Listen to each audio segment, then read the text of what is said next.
4 hours ago. This way. Jean will be here soon. We want to be out in the open when she comes. Right behind you! Summers, we got a problem. I can't move. I am unable to move also. Oh no. Cyclops doesn't have a chance to call out before Wolverine and Colossus are sent flying and into a trailer behind him.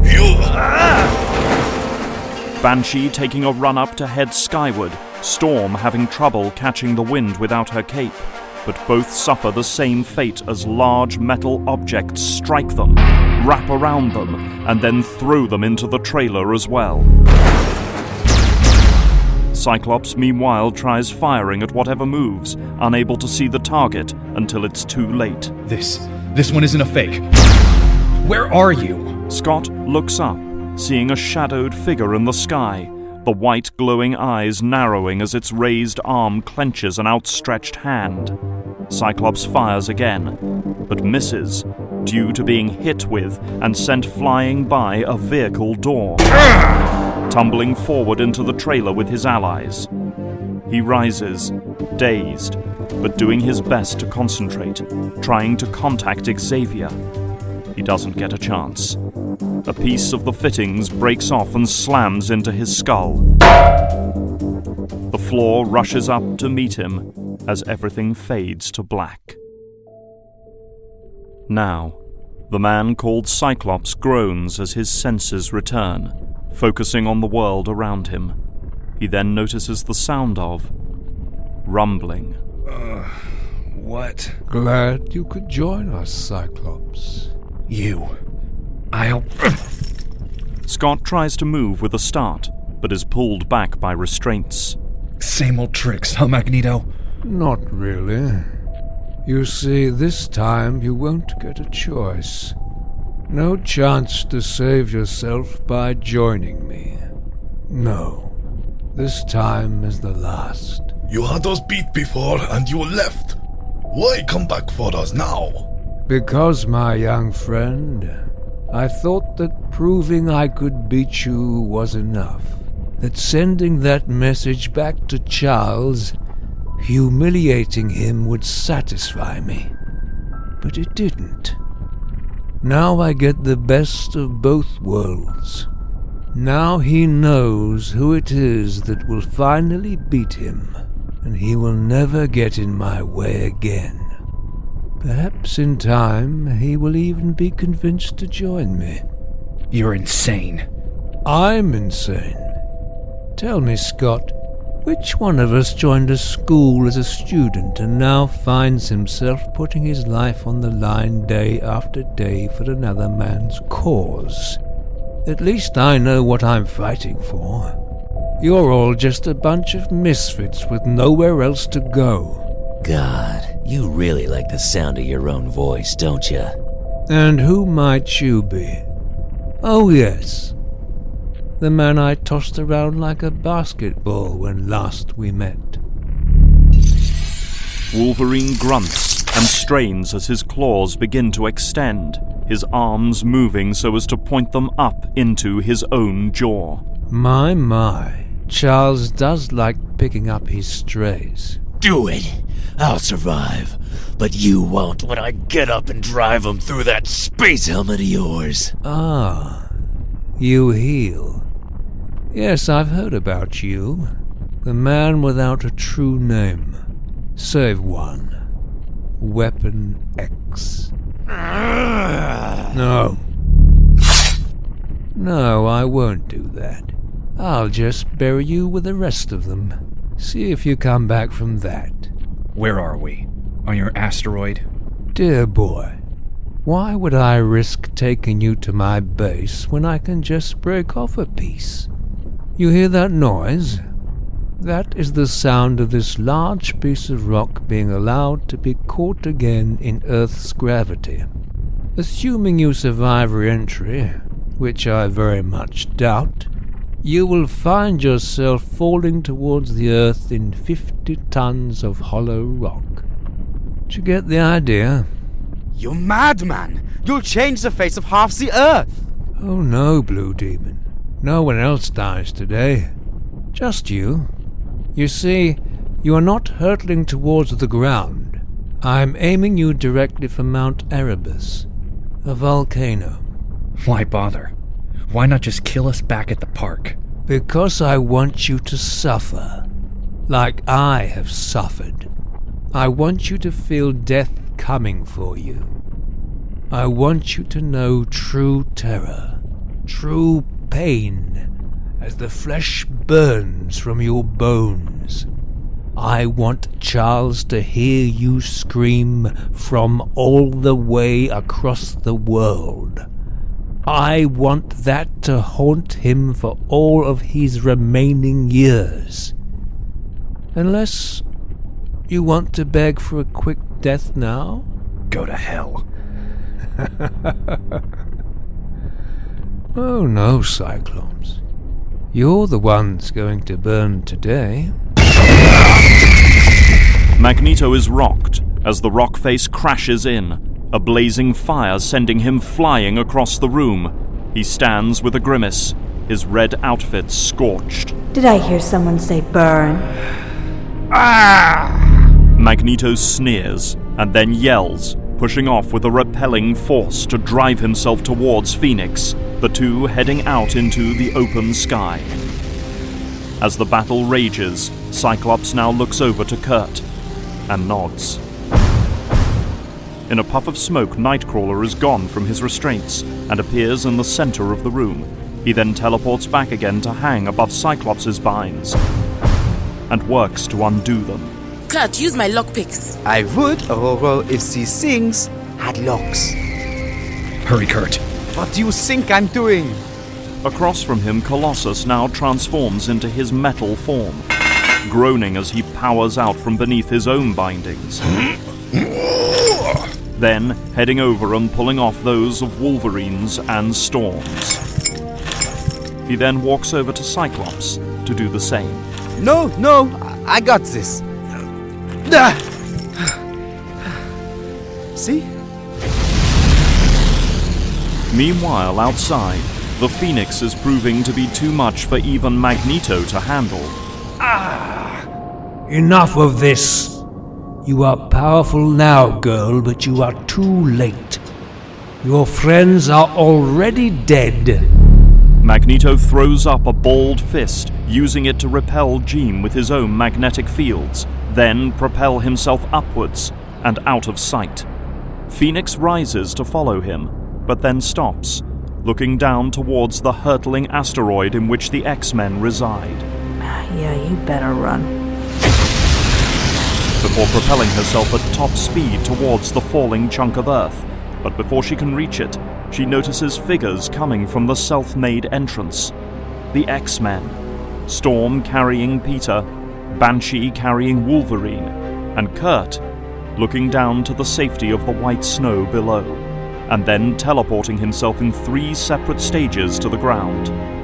She does not follow, instead flying toward the crashing asteroid, reaching it almost as it has entered the volcano peak, and then using all of her cosmic strength to catch the thing with her mind, then straining as she lifts it up out of the volcano and gradually lowers it to Earth, placing it safely on the ground as though a new mountain, and exhaling when finally she can release. Phoenix then flies herself to the ground and to her friends. She lands beside them, breathing heavily and falling to her knees from fatigue. Cyclops, seeing this, rushes over to grab her. Jean, are you okay? I'm weak. Macron Crystal. These endless battles. Magneto. Even the Phoenix is finite, Scott. You need to rest. No, that won't do. I need to feed. Feed? On what? The only thing that will have enough power. The sun. Come again. The Phoenix is a life force. Stars are the very nucleus of life as we know it. You're going to feed on the sun. Only enough to recharge me to what I was, but not enough to dim its lifespan. No one will notice. There are times I forget we fight with a god. Can you even make the trip? I'll manage. What about us? We sure as hell won't. Starting to regret choosing an outfit without sleeves. Yes. I am not dressed for this weather myself. Can you not just change it? My power is not that great, Kurt. My metal form insulates me from the cold. It is how I survived so many Siberian winter treks. Well, whoopee for you. Care to spare that costume of yours for the rest of us, seeing as how you don't need it? My blue fur is helping too. I will be fine. For a while. Great, you get naked too then. That's enough, Wolverine. I'm trying to keep us alive, leader man. We could always climb to the top of the volcano. That lava should provide some heat until the lassie gets back. No, I will be away too long for that. You would be dead before I came back. No, gather around. I will warm you with the fires of the Phoenix and carry you as far as I can. Make sure you reach civilization and leave enough for my trip to the sun. And so the Phoenix spreads its light around them all, carrying them upon its wings at faster speeds than the greatest scientists could even imagine. From Antarctica they travel, at first reaching Australia. But that will not do. I cannot reach the professor. Either my powers have grown too weak or something is wrong. Either way, you have no money and no way of contacting him. I need to get you to the nearest place where we have a friend who can help. A friend? Well, an ally who might help. Where? Japan. No, not him. The Phoenix continues to fly, just barely able to reach Japan before collapsing into its land. Falling to her knees as from the wings of the Phoenix appears the X-Men all around her. Where are we? Osaka. You'll find Shiro here, assuming he hasn't moved since he helped us. How will we find him? I'm afraid that you will have to work out yourselves. Jean stands, taking a stance to take off again, but relaxes as Scott walks to face her. She leans into an embrace. I'll see you soon. Count on it. The two share a quick but passionate kiss, before Scott takes a step back. Jean smiles, and then, looking upward, the Phoenix exploding from her, igniting. And, with deafening cries, she propels herself into the skies, gone in mere seconds. Cyclops watches after her for a moment, before then turning back to the rest of the team. All right. Let's go find our old friend Sunfire. Any ideas? If we can find a phone book, I'd read Japanese. Wolverine, you've just made up for every snarky remark you've ever made. Come on. And so, 2 hours later, at the lavish residence of Shiro Yoshida. Whoa. This is a very big house. We live in a mansion. Yes, but... Cyclops steps forward, ringing the doorbell.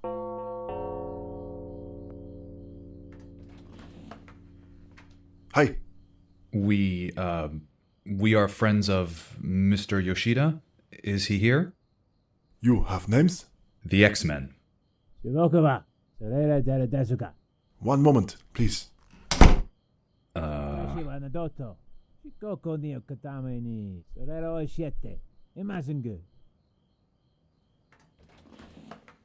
Matsuta Yoshida does not wish to see you. Thank you. Goodbye. I think we should have been dropped off in Australia. Scott sneers, reaching up and banging on the door with a closed fist. Yes. Tell him we don't need his help, we just need a place to... Tell him that if he doesn't let us in, I will start carving up everything in front of me until he does. The Yoshida servant steps back in shock and terror, before then being replaced by Shiro himself, dressed in a traditional kimono. What do you want? I told you, Xavier, that I would not... We just need a place to stay until we can contact home. That's all. Silence as Shiro just stares at them for several long moments. Fine. But you will behave yourselves and do as I say, especially you. He points towards Wolverine.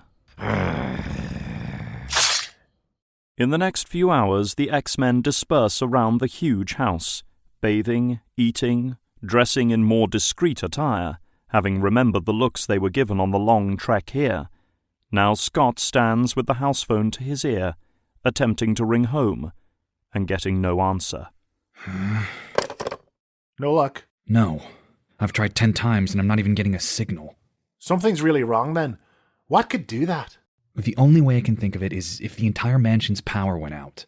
But it's been almost 2 days. I don't suppose he has a mobile, a cell phone. Have you met him? Yeah, fair enough. So, what now? We hope Shiro is in a very good mood. Well, he did let us through the door, didn't he? Elsewhere in the house, Aurora emerges from her allocated room, dressed in a black and white kimono. Aurora, you look amazing. Truly beautiful. Thank you. The housekeeper said it belongs to Shiro's cousin. I was given permission to wear it. I see your image inducer is working perfectly, Kurt. Who are you today? Tatsuya Fujiwara. Love his films. I'm sure, but I think the idea is to avoid attracting attention to us.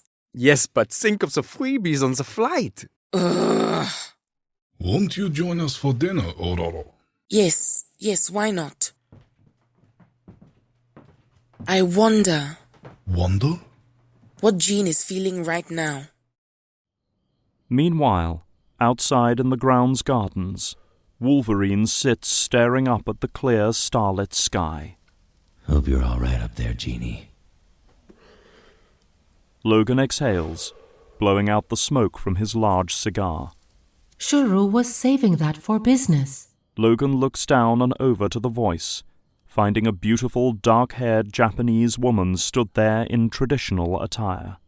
The box didn't have a lock on it. I'm sure Wheels will pay him back for everything. So, who are you, the wife? Mariko Yoshida. I am Shiro's cousin. Yeah? Wolverine takes another deep suck of the cigar.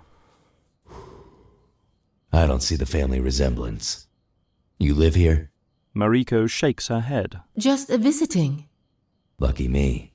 I should go. I do not wish to bother you. No, you're not bothering me at all. In fact, you just made my night a whole lot brighter.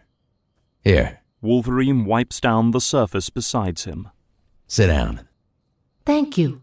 Mariko gives a polite nodding bow, and then makes her way over to sit beside him on the stone plant wall. So, you speak English well? I do my best. I did not pass it at school. Yeah? Well, what do teachers know? You sound just fine to me. Thank you. Anata wa watashi ni kansha ijisuru hitsuyo wa arimasan. You speak Japanese. I get by. Mariko smiles, Logan returning it. He then gestures with the cigar. Is this stuff bothering you? No, I am okay. Then, sorry, do you have a name? Logan. Logan. Meanwhile, back at the Xavier mansion.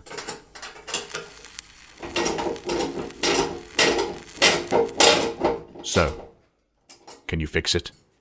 Yep. Xavier looks down from his chair upon the beastly face of Hank McCoy, who pushes up a pair of black goggles from his yellow eyes. But it will take time. Whatever that guy did to this thing, he did it well. You sure the team didn't take their phones? No. They don't take their personal items with them on missions. You know that. We found a couple of things on the jet. But they left that behind. Hank shakes his head before ducking back down under the console and getting back to work. I could take my ship, search the area they were heading to. Good idea. Thank you, Lilandra. Charles, have you considered that they could be... I will never accept that. I can't. Besides, I think I would know. Somehow. With all her power, it is most strange that the Phoenix has not made contact. It is indeed. At that very moment, in the empty vastness of space, in the center of the dazzling orb that gives the Earth life, rests Phoenix. Jean's body curled up like a fetus in a womb. It's working. I hope you're all right, my friends. I will be back as soon as I can. And inside the Earth's new asteroid moon, a figure sits inside a newly constructed metal interior, upon a metal chair, inside the control room that gives the base its new life support systems. Even using his control over the magnetic forces of gravity to ground himself as though on Earth. The figure is, of course, Magneto, brooding upon his defeat. I acted too rashly. I knew of Jean Grey's new form, and yet I still attacked. Without proper preparation. Without a plan. I will not be so rash the next time. For with this phoenix on their side, not even an orbiting base will hide me. I need stealth technology. The usual source may provide some options. Magneto reaches over, pressing a few buttons upon the console before him.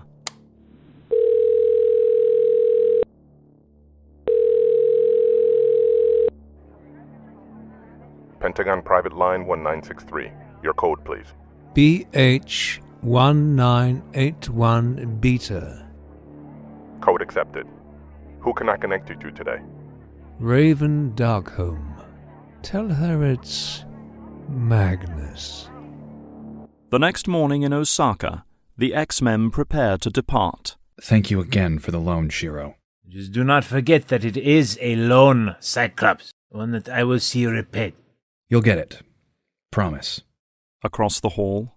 Will I see you again, Logan-san? You can count on it, darling. Wolverine, you have money. Now get out of my house and stay away from my family. See ya. Wolverine nods towards her politely, then makes his way over to join the rest of his group. What does Sunfire mean, Wolverine? I'll explain it to you when you grow up, Petey. Peter gives Logan a look of aggravation as the front door is opened, and the group head out to a waiting taxi. An hour later, the group find themselves in a Japanese airport in search of a plane to take them home. Looks like we just missed the direct flight to New York. There is one leaving in a couple of hours, but it has a layover in Canada. Be a tad bit cheaper at the least. When's the next direct one? You have a problem with a layover? A layover, no. In Canada, yes. I didn't exactly leave the place on the best terms. Betcha they won't even let me through customs. It will be fine. I'm a famous Japanese actor, remember? I'll just tell them you're my bodyguard, and I will sue them for everything they have ever made unless they let you into the country. Sure, whatever. But don't say I didn't warn you. It will be great, Wolverine. A little return home before we head back to America.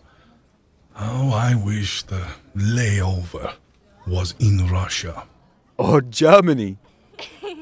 Kurt turns his head towards the sounds of playful laughter, noticing a crowd gathering around him, the laughing girls in front of it being just the first to take pictures.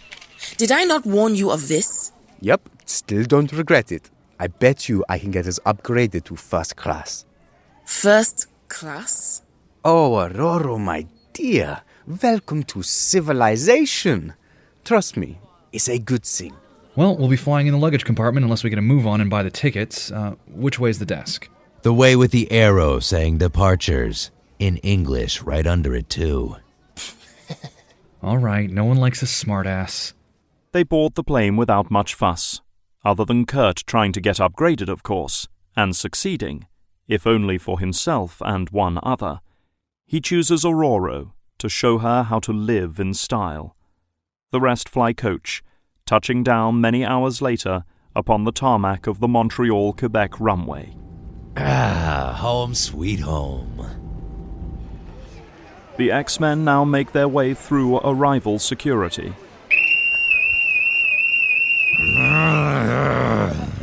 Sir, are you sure you don't have anything else metal on you? Yes, for the 7th time. It's a hip replacement. And for the 7th time, sir, you are too young for a hip replacement. It was a car wreck. I'm sorry, sir. I'm going to have to ask you to come with me for a full search. How about no? Excuse me, sir. Do you know who I am? No. This is Tatsuya Fujiwara, How can you not know Tatsuya Fujiwara? He's the Tom Cruise of Japan. I'm sure he is, but... And if you do not let us pass, then you will have a lot of trouble on your hands. That's right. Losing your job will be the least of it. Japanese actor, huh? That's right. Then why do you sound German? I am method acting for a upcoming film here in Canada. With Germans in it? Of course.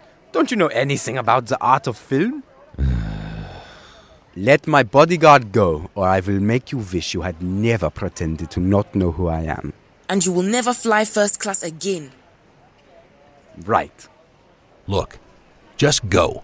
But I don't care who you are. You make trouble here again and... We won't. Thank you. Kurt dramatically puts on a pair of sunglasses, nodding towards Wolverine, who lowers his head, shaking it, and following the group, making sure to snarl at the guard as he passes him, the guard looking none too pleased about any of this himself. Was that acting? How did I do? Great, Aurora. Just great. As the X-Men walk off towards the main entrance, a figure steps forward, attired in sunglasses and a black cap so as to hide himself, and looking on after the group. One of them, in particular. He brings up a phone to his face and dials. It's Hudson. Our tip from Japan was good. I have the target in sight. Weapon X is in Montreal. He'll be back at Alpha Base by dinner time.